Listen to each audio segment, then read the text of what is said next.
An exercise that doesn't take a huge amount of time or agility, costs nothing, you can do anywhere, and has massive benefits. Haddie Djemal has tips on doing the perfect plank. There are many ways to work up a sweat, but the plank is foundational. Your core is the whole center of the strength in your body. It improves your posture. It reduces risk for low back pain. It engages your whole body. You should feel like you're shaking. Every muscle group is working. Okay, so if you're shaking, it means it's working. It's working, yes, absolutely. I stopped by Lifetime Biltmore in Phoenix, Arizona, and spoke with personal trainer Ashley Deacetis to learn how to do the perfect plank.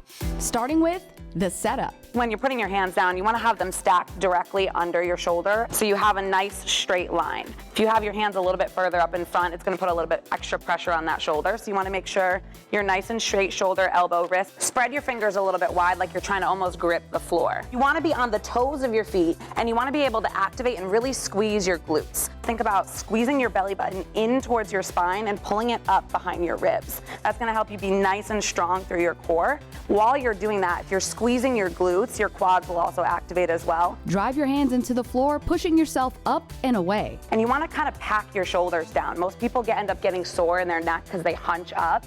You want to think about pulling your shoulders down and really pushing away, and that'll help you have a really strong foundation through your upper body and keep your neck safe. And don't forget to breathe.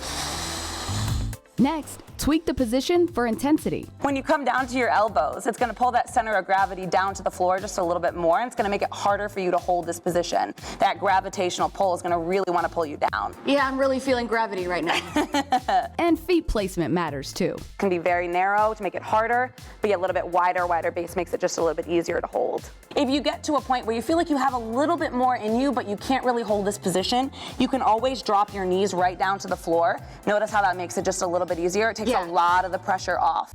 Now, when it comes to doing the plank, how often should we be doing them? Daily is fine. I mean, even 3-4 times a week would be great. You don't need to do it for an excessive amount of time, which is the kind of like the myth. Little daily doses will big impact. Your core muscles, after 3 minutes, they're not really kicking in or doing anything different. It becomes just brute strength. Your lats are holding you up, your glutes are holding you up, and there's more effective exercises you can do to work your lats and your glutes that you don't have to stress your core and potentially injure your low back. We're keeping our foundation strong with the perfect plank. Things starting to shake? Yeah, this activates right away.